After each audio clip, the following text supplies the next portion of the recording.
السلام عليكم ورحمة الله وبركاته أحبابي وأصحابي في كل مكان. يا رب تكونوا بخير دايما يا رب.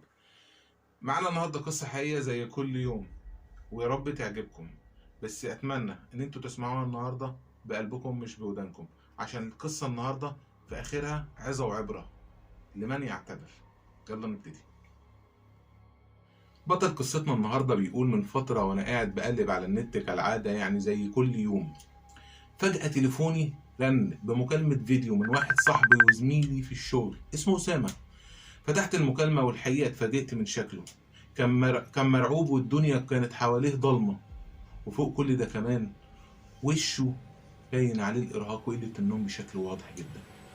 قلت له: في إيه يا أسامة؟ مالك يا ابني؟ أنت عامل إيه؟ بصلي بخوف ورد عليا بصوت واطي وبتهتها غريبة: أنا من ساعة ما قعدت من الشغل بسبب تعبي النفسي، وأنا بقيت بشوف وبسمع حاجات غريبة. أنت عارف إني عايش في الشقة لوحدي صح؟ رديت عليه وقلت له: صح، بس أنت بتسمع وتشوف إيه؟ حط صباعه على بقه وقال لي بهدوء: شش، اسمع كده. ركزت مع الصوت اللي كان جاي من بره اوضته. كان صوت لحد بينازع. عارفين كده لما يكون واحد بيحتضر او بيتألم ألم شديد قوي؟ اهو ده بقى نفس الصوت اللي كنت سامعه. اتعدلت في قعدتي وقلت له بحذر: بقول لك ايه، اخرج دلوقتي حالا من الأوضة وشوف فيه ايه. انا معاك اهو، مش هسيبك، ولو في حاجة او في حرامي في الشقة انا هجيلك على طول. أمن على السرير ووقف قصاد باب اوضته اللي كان مقفول وقال: لا لا، مش حرامي، دول هما، انا بشوفهم كل يوم بيتمشوا في الشقة. بص حتى. فتح الباب ومشي بهدوء وسط الضلمة لحد ما وصل قصاد الحمام بالظبط، لكن كل ما يقرب منه صوت الأنين ده كان يعلى أكتر وأكتر. موقوف قصاد الحمام برق الحاجة جوه وقال بصوت مهزوز: شوف، واحد منهم اهو. ووجه الكاميرا الأمامية الناحية التانية. ساعتها جسمي كله اتكهرب لما شفت شكله. شخص طويل بالمؤزر، رقبته فيها قطع وعينه مفتوحة وعينيه خارجة لبره بشكل مش طبيعي. فجأة صرخ أسامة والموبايل وقع على الأرض والشاشة ضلمت تاني. استنوني، نزلت جري على شقته. فضلت أخبط بشكل هستيري عشان يفتح لي، لكن لا حياة. اضطريت أخبط على الجيران وأقول لهم على اللي حصل عشان يساعدوني في كسر الباب. فعلا كسرنا الباب ودخلت الشقة اللي كانت ضلمة تماما. وهنا بقى المصيبة: أسامة ملوش أثر، وحتى تليفونه كمان ما كانش موجود. فات على الموضوع ده 3 أيام وأنا تقريبا ما بنامش. اللي حصل ده كان بجد لأني أنا اللي عامل فيه كده. أيوة، أنا اللي عامل فيه كده.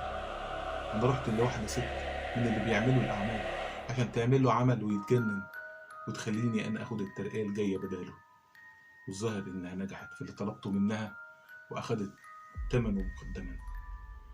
بس أنا ما بنامش. أنا بقالي 3 ليالي عيني ما بتغمضش، لدرجة إني قربت أتجنن. اللي حصل لأسامة قبل المكالمة دي بقى يحصل لي أنا، واللي حصل له فيها ما بقاش يفارق خيالي. ده حتى الست اللي رحت لها قبل كده وعملت لي العمل، لما جيت أروح لها تاني ما لقيتهاش.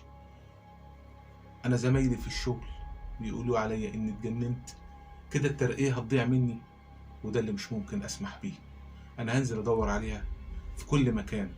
نزلت من بيتي وأنا تايه مش شايف قدامي، لحد ما في مكان مقطوع ومظلم عند آخر الشارع بالظبط شفت أسامة قرب مني بكل هدوء. بعدها حسيت بخبط على نافوخي غيبتني عن الوعي. فتحت عيني لقيت نفسي في اسم الشرطة، وهناك عرفت إن أسامة عرف كل حاجة. الست راحت له وطلبت منه فلوس أكتر من اللي أخدتها مني عشان ما تعملش العمل. فاداها الفلوس واتفق معاها عليا. رسم دور المجنون وكلمني فيديو ليلتها، ورتب كل ده عشان يجنني، ونجح في اللي هو عاوزه. أنا ما اتحبستش، إنما الست هي اللي اتحبست بتهمة النصب والدجل.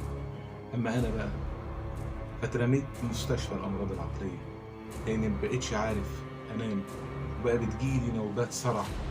الظاهر كده إن الست دي أذتني لأنها اتحبست بسببي.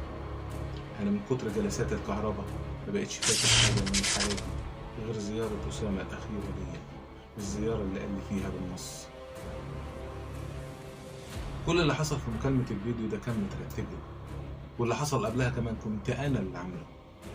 اللي انت شفته في الحمام ده هولوجرام بروجيكتور، والأصوات كنت مشغلة على سماعات كبيرة، ولأن الدنيا كانت ضلمة كنت ما شفتش كل الحاجات دي. بس كان ليه كل ده؟ ده أنا من بعد أبويا وأمي وأنا كنت بعتبرك كل أهلي. يا أخي ده أنا كنت بقول إن ماليش غيرك في الشركة دي، تقوم تعمل في صاحبك كده، صاحبك اللي أكل معاك عيش وملح، تعمل فيه كل ده؟ لا، وعشان إيه؟ ترقية ولا قرشين زيادة؟ يا أخي ملعون أبو الطمع اللي هيخليك تتعمل بالشكل ده. وادي آخرتها، أنا اترقيت وأنت في المصحة اترميت، وأوعدك إنك هتفضل مرمي هنا لحد ما تقابل وجه كريم. أصل الدكاترة بيقولوا إنك اتجننت وعلاجك هياخد سنين. سلام يا صاحبي. وهنا أصحابي وأحبابي في كل مكان نكون وصلنا لنهاية قصتنا الحقيقية النهاردة زي كل يوم، وأتمنى تكون عجبتكم من قلبي والله. يا رب تكون عجبتكم، ويا رب يكون أدائي المرة دي برضو كمان عجبكم. أتمنى تدعموني بلايك وشير، عشان عايز أوصل بمحتواي اللي بحبه زي ما قلت لكم كل مرة. عايز أوصل لأوسع مدى، لأكتر ناس، عشان أقدم المحتوى اللي أنا بحبه ونفسي يوصل. كل سنة وأنتم طيبين، وسلام.